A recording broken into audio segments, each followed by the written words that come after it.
Olá pessoal, eu sou o professor Carlos e nesta aula vamos estudar sensores eletroquímicos.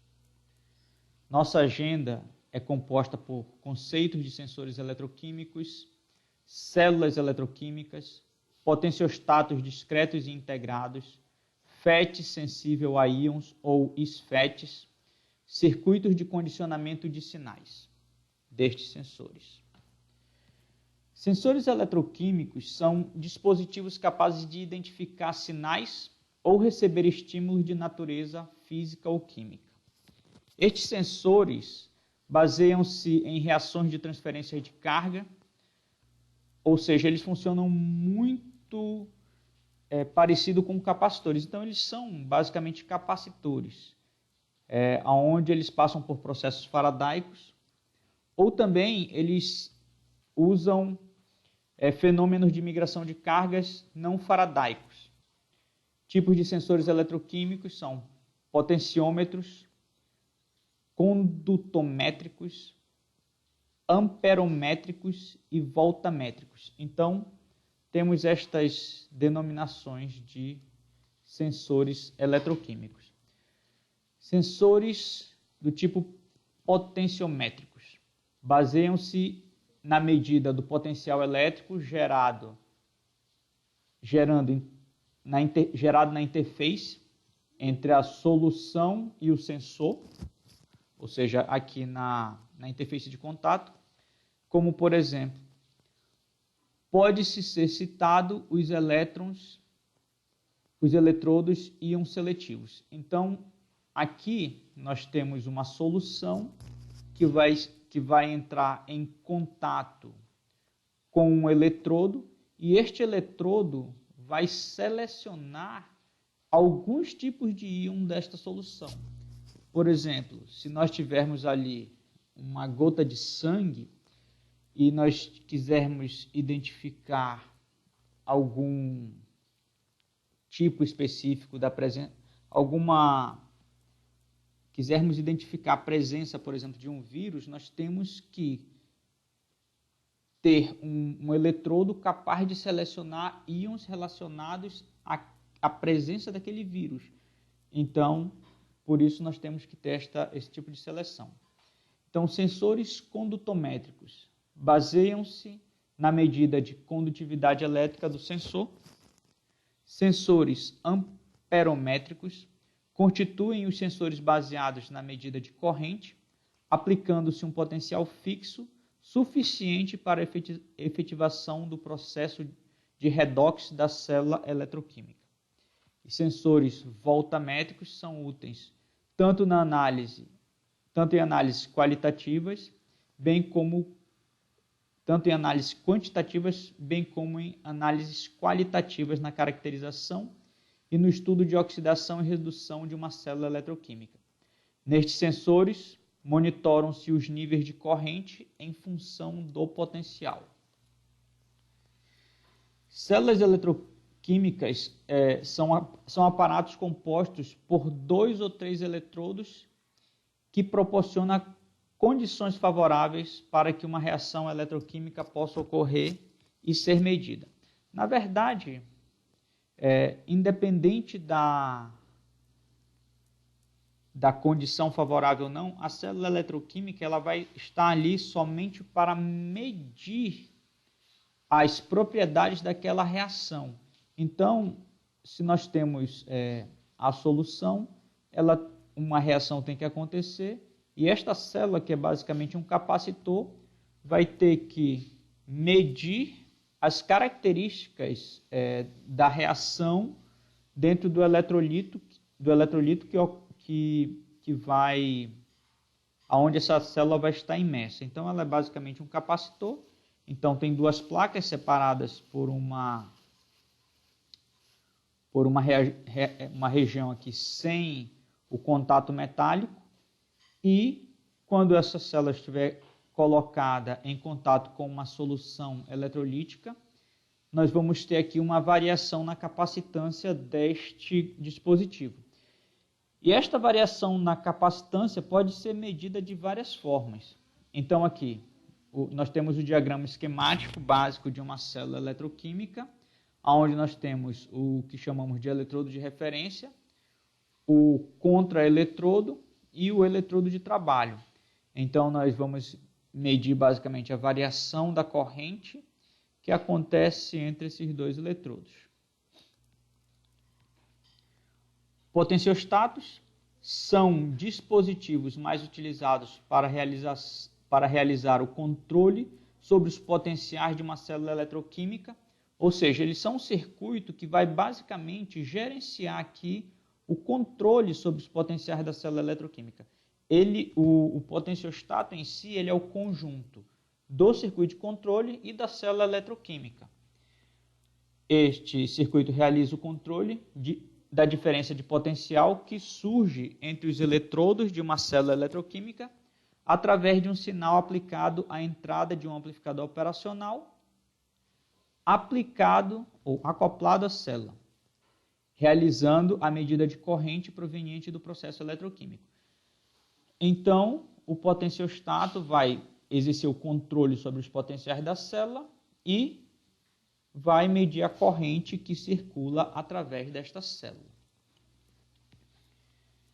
Estruturas de potenciostato, então nós temos aqui algumas topologias de circuitos que são utilizados como potenciostatos na literatura. Temos esta topologia onde nós temos dois amplificadores operacionais, um para o controle de amplificação e o outro um amplificador de transimpedância, que é utilizado basicamente para medir a corrente proveniente da célula.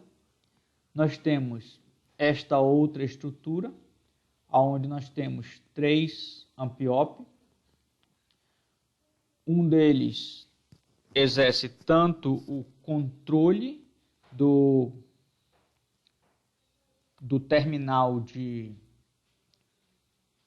Aqui, deixa eu verificar o nome, eletrodo de referência.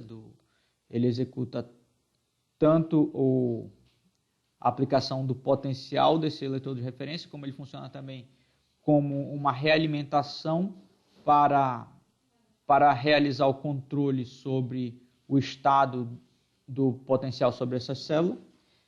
E nós temos este outro potenciostato, onde o amplificador operacional exerce o controle sobre os potenciais da célula e uma fonte de corrente mede a corrente através da célula e faz o processamento desta corrente. Técnicas voltamétricas.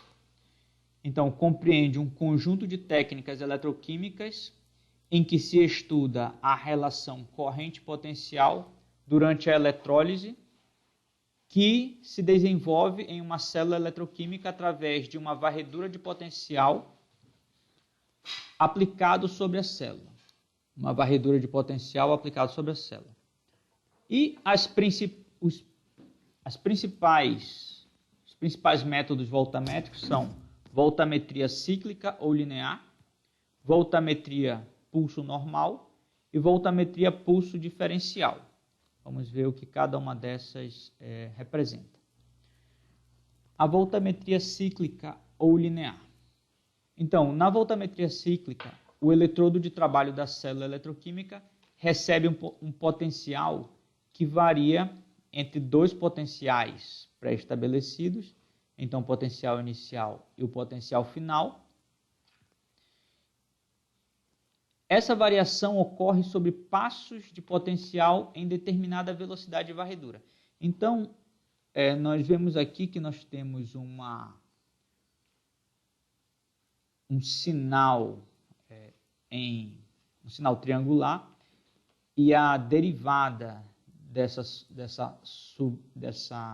subida, ou a velocidade de subida desse sinal, ela vai estabelecer como esta célula vai se comportar, como vai ser a resposta da célula eletroquímica com relação a este potencial aplicado. E esta curva aqui, que na literatura é chamado como bico de pato, ela vai basicamente apresentar a resposta da célula a uma determinada variação entre esses dois potenciais para a concentração da solução que está sendo mensurada. Então, aqui nós temos alguns exemplos de formas que esta curva bico de pato assume, dependendo da concentração da solução que ela está medindo, ou também da velocidade de varredura do nosso sinal de entrada. Então, aqui está sendo apresentado a variação da curva em relação à velocidade do potencial aplicado na entrada. E aqui já são exemplos do formato da curva em relação às diferentes concentrações na solução que a célula está medindo. Então, tendo estas informações, nós conseguimos relacionar os valores de corrente que essa curva apresenta para determinado potencial em relação ou em função da concentração da solução dos íons que estamos tentando medir na solução. Voltametria de pulso normal. Ela consiste em uma série de pulsos de aumento de amplitude aplicada a sucessivas gotas em um tempo perto do final da duração de cada gota. Então basicamente, você aplica uma gota da solução e aí você, perto do tempo onde você está aplicando esta gota, você também aplica um pulso com amplitude crescente. E esta variação, a variação nesta curva, também vai ser proporcional à concentração do íon que estamos tentando medir na solução. E a voltametria de pulso diferencial consiste em vários pulsos de magnitude fixa, sobrepostos a uma rampa linear de potencial, e a corrente medida duas vezes. Então, uma é medido um pouco antes da entrada do pulso, então, bem no início do pulso, e a outra medida no final da duração do pulso. Então, esta diferença na medida vai nos apresentar uma medida de variação de corrente entre o pulso medido antes, entre o sinal de corrente medido antes e depois da aplicação do pulso. E esses dois valores de corrente são então subtraídos e plotados em função do potencial aplicado.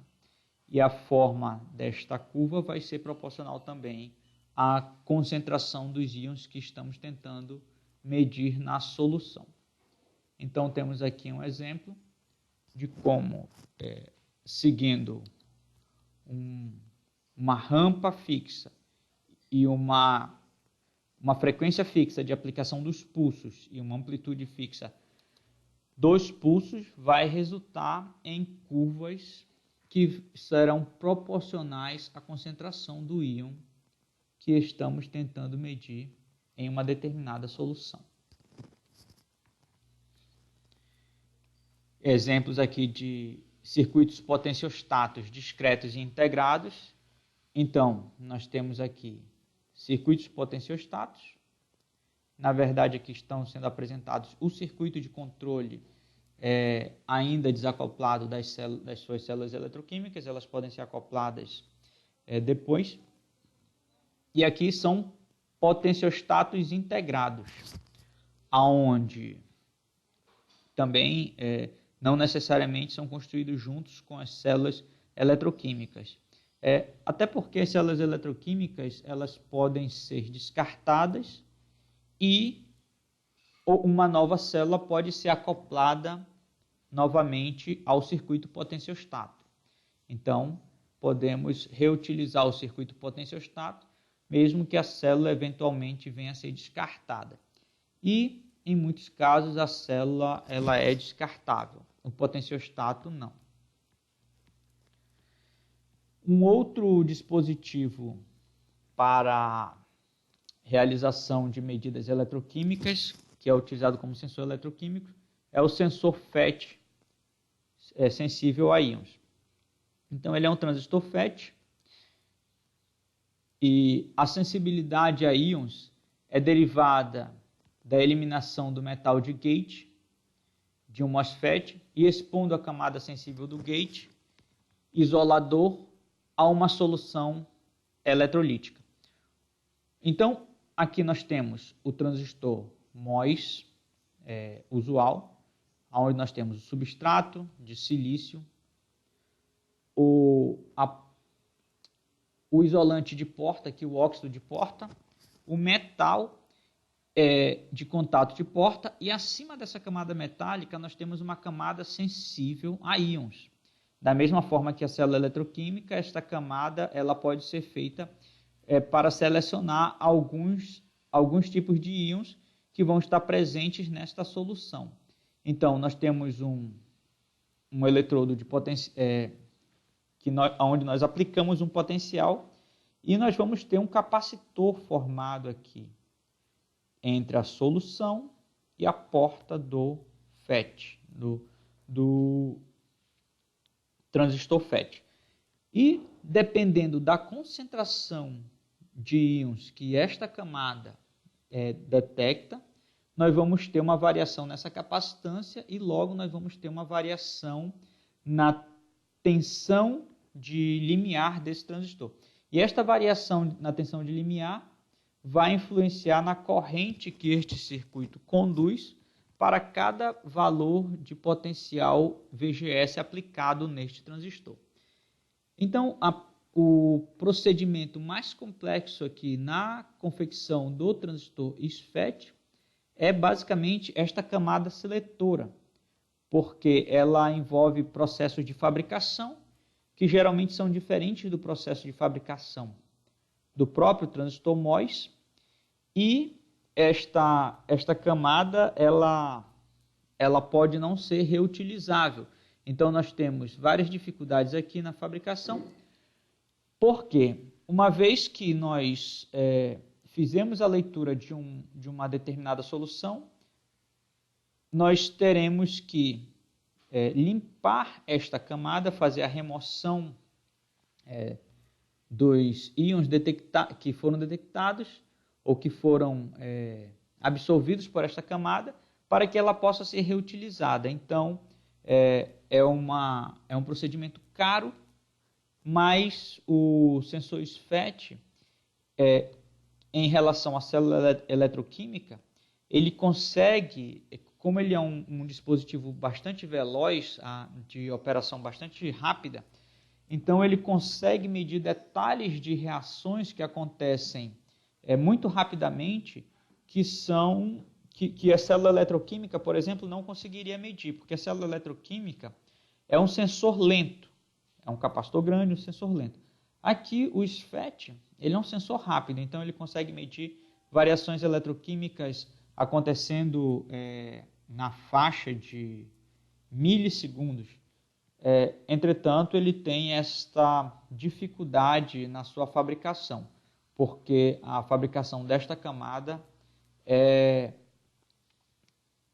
ela não é trivial e dificilmente pode ser reutilizada. E se ela for reutilizada, ela tem um tempo de vida útil que vai depender da quantidade de vezes que nós conseguimos limpar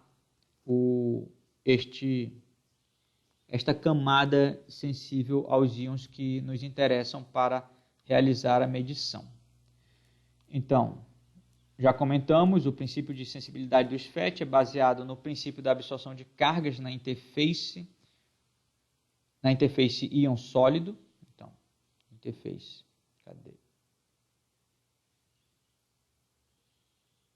então aqui é basicamente nessa interface, entre a camada sensível, que contém grupos de hidroxilas e eletrolito, então, que seriam aqui, onde as hidroxilas podem aceitar ou doar prótons, na verdade, é essa camada aqui.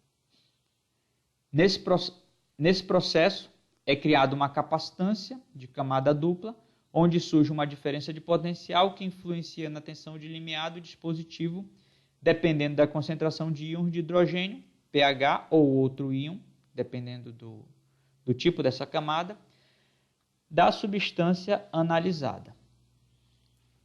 Então, o SFET é como se fosse um MOSFET com uma tensão de limiar que varia com a concentração de íons da substância que será analisada. Então, nós temos esta curva IDS, que apresenta vários valores de tensão VGS.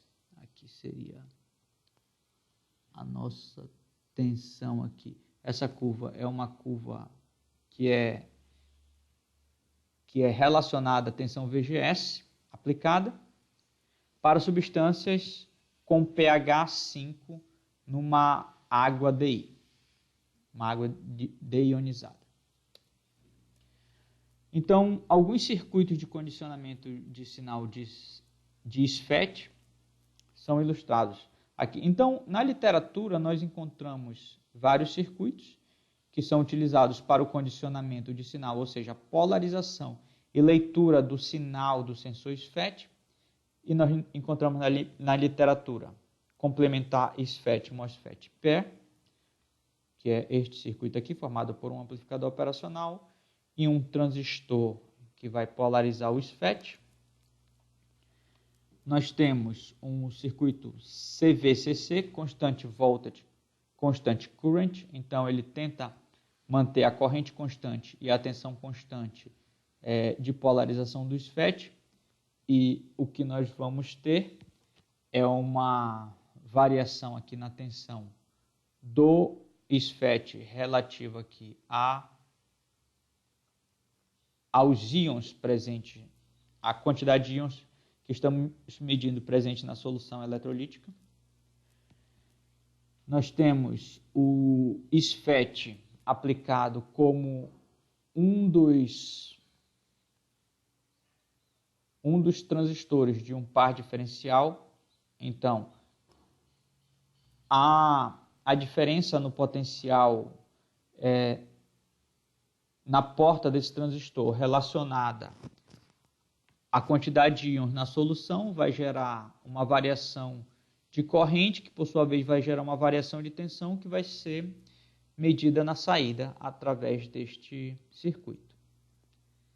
E nós temos aqui um outro circuito de condicionamento, onde nós temos basicamente um transistor de controle aqui, polarização do SFET, e um circuito seguidor de fonte, onde nós vamos fazer a leitura também do sinal no sinal proveniente desse SFET, dependendo da concentração de íons aqui na solução que estamos trabalhando. Então, essas são algumas topologias de circuitos que nós temos na literatura, que nós encontramos na literatura, para transistores de SFET, para sensores SFET. É claro que não é uma lista extensiva, nós temos outros circuitos, e aí cabe a você pesquisar em artigos científicos. Nós não temos livros bases que falam sobre SFET, mas a literatura é bem vasta e você pode encontrar várias topologias de circuitos de condicionamento na literatura especializada de SFET. Bem, senhores, ficamos por aqui na aula de hoje, nos vemos na próxima aula, fiquem com Deus e até a próxima.